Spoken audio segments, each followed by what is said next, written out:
Diamond Ace is finally back from break with chapter 245, and I don't have to wear a mask anymore. Let's get into it.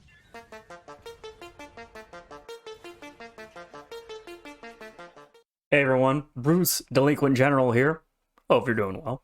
I am, because we're finally back from break with chapter 245, and I don't have to wear a mask anymore. I just want to thank all the Diamond Ace fans on the subreddit and on YouTube who watch my videos, subscribe, like my videos, even though I had to speak to you with a mask on, but that's over now. I really appreciate it, guys. Thank you very much. So, no more of that. Let's get into the chapter. The main actors of this chapter are Sawamura, Kousei, and the Delinquent General Cheetah-sama and Kuramochi-senpai.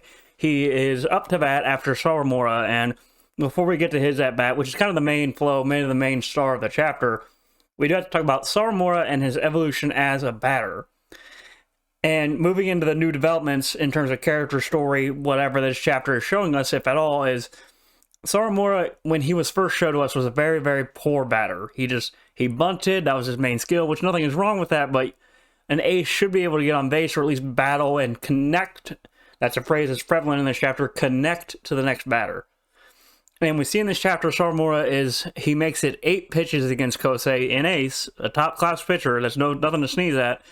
But we also see him think through things. We see him wonder, if I was him, I wouldn't want to go into the next batter with this many pitches. If it was this hot, I would not want to battle it out anymore. I would not want to throw this pitch because it would be a pain in the ass. You know, things like that. He's thinking about Kousei's condition and what he as a batter can do, which we've not seen Sawamura do before. He kind of either just batted instinctively or did what he told. He's thinking for himself, and that's a huge character moment for Sawamura in this chapter that TJ Sensei's showing us off a break. And he eventually does get struck out. Kousei wins the battle. Again, with, like I said, 8 pitches takes. And Sawamura's kind of down, but Kuramochi-senpai comes up and tells him that he thanks him for connecting to him.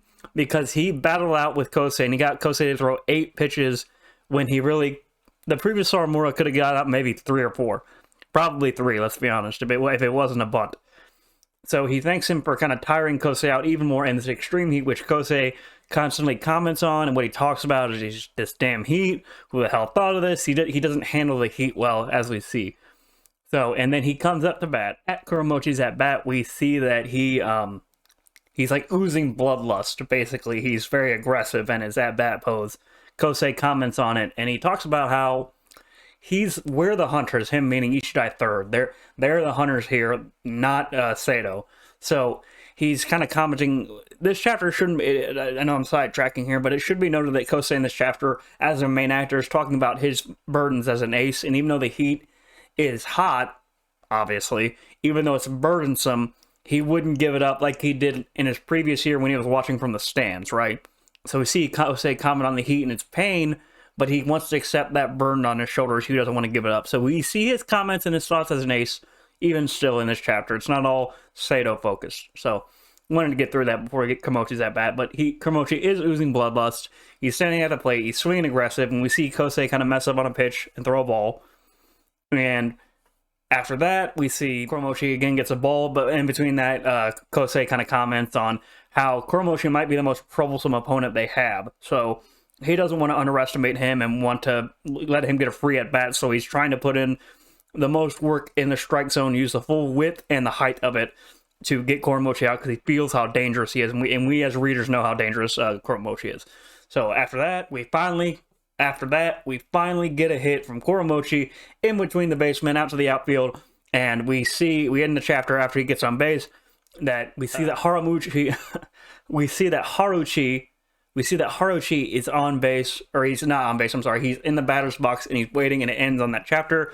So we imagine that the Keystone duo is going to connect and that Haruchi is going to get Kuramochi home. That's my prediction for the next chapter, but that is the new developments in the chapter and my, the kind of the overall summary of it. Moving on to my personal thoughts. I thought this was a really good chapter as a off a break. I thought it was a good one to show Saito making a comeback, starting a comeback, getting on base with the attacking after Sawamura's dominant presence. Like I mentioned in one of my previous reviews, we are seeing Sawamura kind of reach his apex and what he's going to do, I think, till the end of the story, how he's going to maintain his condition. Like, that's going to be his final form you know, his ace form.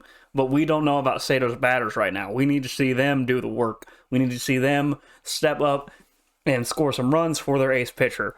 And I think this is going to be the start of that. Like I predicted, I think we're going to see Kuramochi get home via Haruichi. Haruichi's going to do a big hit. And I think we're going to end really the match. Maybe not the match, but I have a feeling we're going to be, the climax is coming when Miyuki steps up to bat against Kousei one final time, in which he gets a home run off of him, and he brings home Haruichi. I think that's going to be the kind of climax, the apex of Sato in this match, showing that they have arrived here for the summer. And overall, this chapter was good for that. I think it was a good setup chapter for the attack of Sato. No complaints. The art style was great, especially with Kuramochi's face. I think he was drawn really, really well. Same with Sawamura and Kousei. Everyone was TJ essentially never slacks. I know. I like to bring up art in each of my reviews for every series I cover.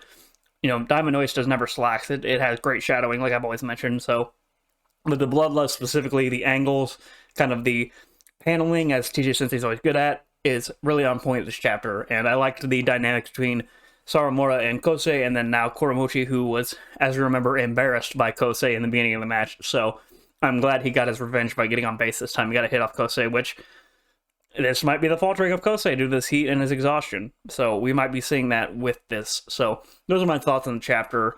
In terms of the personal highlights, just the hit off Kousei. I think it was my favorite one. Besides, the hit off Kousei was good, and I liked Sawamura's kind of thought process. I know that's kind of weird to focus on, it's not actiony, but I enjoyed seeing Sawamura think about and kind of break down what he thinks Kousei would hate in order to do what he needs to connect to the next batter. Even though he didn't get a hit, he did connect. Kuramochi recognizes this. So, again, huge character growth for Sawamura, huge milestone for him, and as readers, we're finally seeing our boy, not just on the pitching side, but on the attacking side, the batting, growing and becoming his own player. So that was a real big personal highlight. That's all I have for this week's chapter, guys. It was kind of a quick one, so it's a quick chapter coming off a break, but it was a good one nonetheless. In terms of what's next, I've already given my thoughts on kind of the next prediction about how the match is going to go, what's going to happen next chapter. So with that being said, now that I no longer have to wear a mask, I kind of wanted to wait for that to happen before I did more discussion videos, more theory videos, more overall sports manga thought videos on other series. I will be doing, somebody commented on one of my videos to do a video on Mukai Teao, the pitcher from Taito, and I'd love to do that. Actually, he's one of my favorite characters, actually. He's one of my favorite pitchers to see. I like him. I like that we saw a matchup between him and Inashiro. I like that matchup a lot, so I will be doing a video on that just for the suggestion of it, so look forward to that. Look forward to a video on Aoashi, soccer manga I caught up with. I'm sorry. A football manga I caught up with, as long as a football manga, Giant Killing, which had an anime, but it only got one season, but it's a great manga. I'll kind of be discussing those two ones because I am reviewing Blue Lock, so I feel it's important to talk about other football manga that's going on right now, because it really is a sport that is popping off in, in manga right now. I'd say it's the world, but it's always popping off in the world. The world's most popular sport for a reason. I mean, let's be honest. So look forward to those videos and those series cover. That should be what I'm doing the next couple days. Other than that, guys, I'll be here next week with chapter 246 with a review. Look forward to those discussion videos, those theory videos, and my other reviews on the channel. If you like this video, please leave a like, hit a subscribe button to really help the channel grow. I appreciate it, guys. Like I said, thank you for the 60 subs with the mask off. We're here. We're going to be doing more content. I appreciate it, guys. Later.